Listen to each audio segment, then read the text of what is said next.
Hey there guys, how's it going? My name is Sumit Chatterjee from the Flow Zone Academy, and I'm a flow state coach, which means that I help you feel better and perform better. In this video today, I'm going to talk about a little bit of a strange topic, how to get enemies to join your team.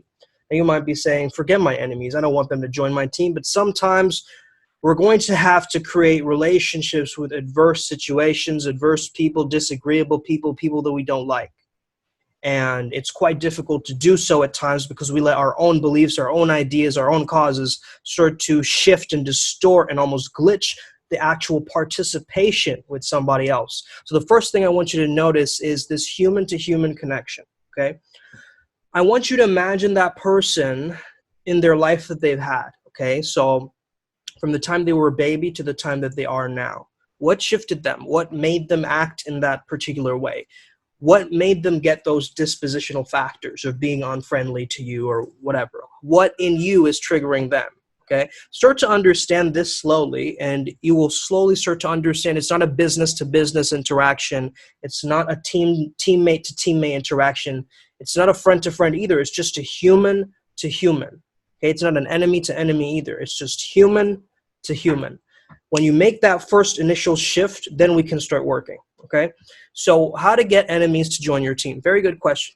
I was asked this very recently. So I want you not to react to their words, actual or rumored, but respond to their actions.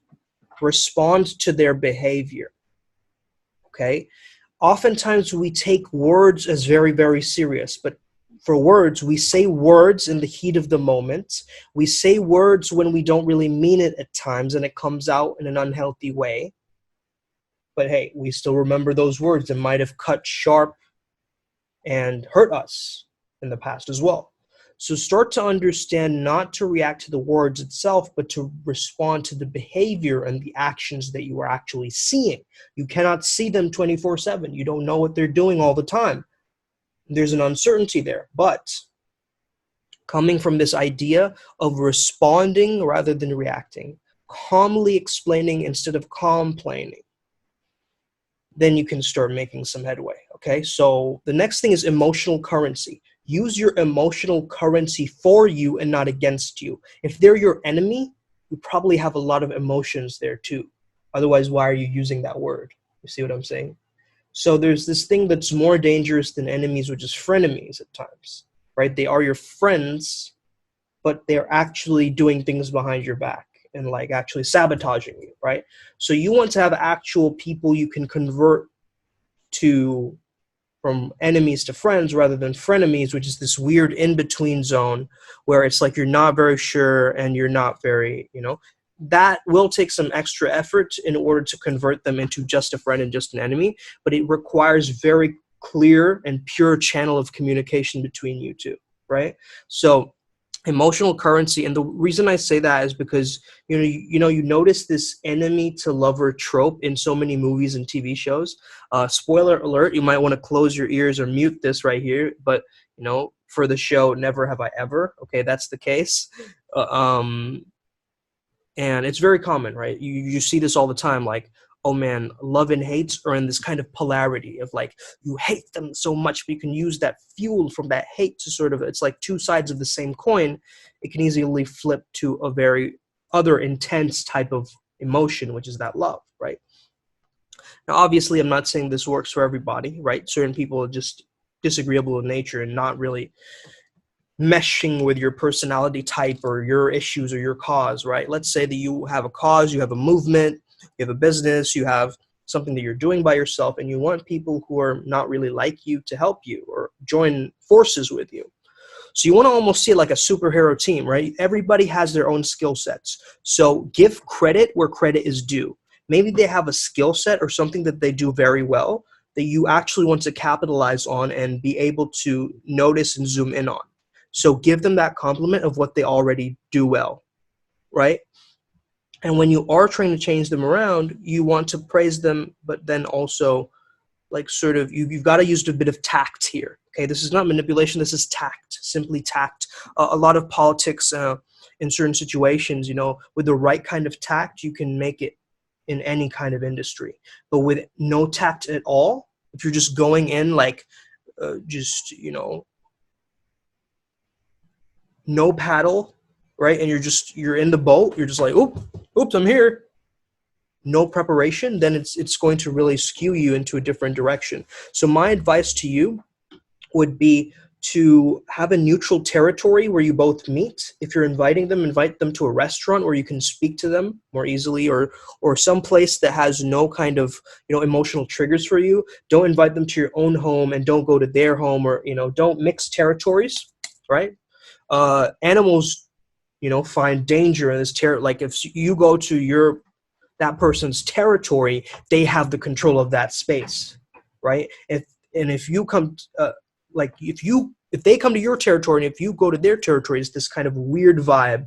There will be like this power play and this dynamic. So meet in a very neutral situation or location, or you can even talk online digitally right now, and that will really help you in order to kind of create not this rocky situation between you two, but understand that if you both can come from a comforting tone, that you can both be like water, right? And be like still water trying to adapt to each other, right? One might be a wave, but you're still both water, if that makes sense. So, just say, I think things have been rocky between us. I don't really feel a good vibe between us. I don't like that. So I'd much rather us be friends. I'd much rather us be, comrades on the same mission and allies, whatever word you want to use. And, I know we've had some conflicts in the past. I know that, we're pretty disagreeable with each other, but I think we do have a lot in common. And I think maybe we could perhaps try to build a solid foundation for a relationship here, right? Something along those lines. So then you want to also apologize for any actions that might have hurt them in the past, or anything that you might have had a lot of, regret on, because forgiveness is a gift to yourself first and foremost. It's not really always a gift to that other person too, but it's always a gift to yourself to free yourself from the shackles of like resentment and like, holding on to grudges. I've not always been good at that myself, but it is a process. You learn, you live, and you learn. Okay. And you look for the best in the person instead of focusing on their faults. It's very difficult to do at times, but you really want to focus on their strengths and what they're good at. Give credit where credit is due, as I mentioned. Again, you want to assign positive motives to the reason why they're taking certain actions or why they're feeling upset.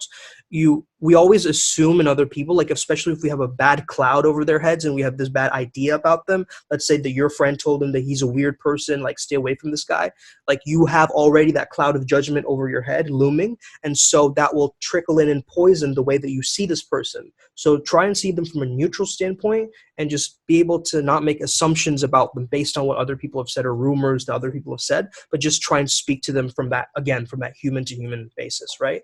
And lastly, to join your cause, start understanding and speaking their language. They have a specific language and a way of speaking. Maybe they speak very slow and you don't vibe with that, but maybe you want to be a little bit slower when you talk to them, right?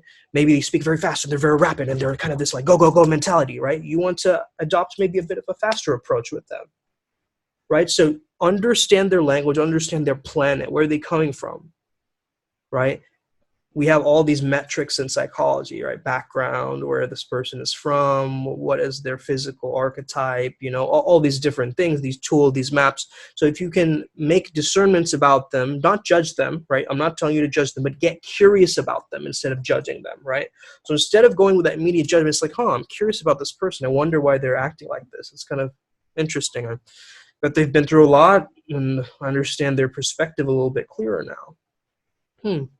Interesting. I wonder why they got so annoyed at that. That's so interesting. Like I wouldn't necessarily get annoyed at that thing, but they seem to be very invested in that kind of thing. Maybe that's happened before to them in the past and they've been backstabbed or something like that. So you start figuring out situations. This does not mean go around and start making friends with toxic people. Okay, this is not what this video is saying at all. Okay, I don't want you to go around and make friends with all your enemies. Like some enemies have got to stay enemies because they're dangerous people to be around. Okay, and they're in fact very dangerous to your life. You can't drink poison and pretend it's a margarita, right? So at the same time, you want to keep a distance from those people who are extremely toxic and unhealthy for you to be around. Okay. Having said that, you know, people who are disagreeable, you want them to join your cause. You want to understand, like, how can you explain your cause to them in their language, in their words? Okay. So let's say your cause is an NGO or something like that, and you want to, let's say, save the whales, whatever. You want to save the whales, and this person is very, you know, very into investing in different firms, and they're kind of a Wall Street type of personality. How would they understand, like, saving the whales as a cause, as a notion, right? So you want to explain it to them as a story, or some kind of a way that you would, like, use copywriting, but in real language, in real life, right? Copywriting, but in person, in dialogue, right?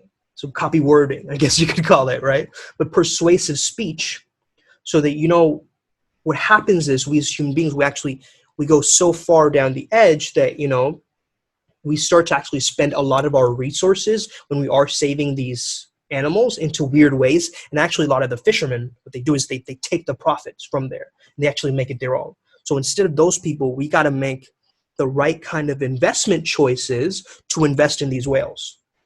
Right now, you're speaking their language. Now they're like, oh, wait, yeah, that investment won't work. That money going to the resources of the fishermen? No. Oh, okay, I get it now. Right now, you're starting to slowly get into their land, into their planet, into their world, into their universe, into their dimension. So slowly, as you understand people, you can slowly mesh and become a shapeshifter, like Proteus, the Greek god, right? You can sort of just change your shape and be able to understand other people from where they're coming from. It's not about putting them in their place. It's about putting yourself in their place, as I say. Okay.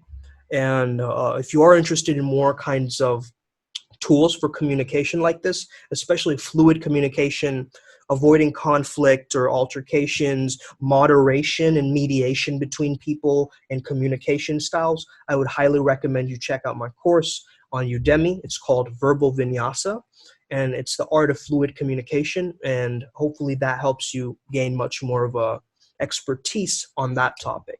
As well as that, you know, I am a coach, so I can train you to have this art form like a utility belt for yourself to help you even further. But I hope this video helped you out today. I hope you have an amazing day. May the flow be with you, and stay legendary.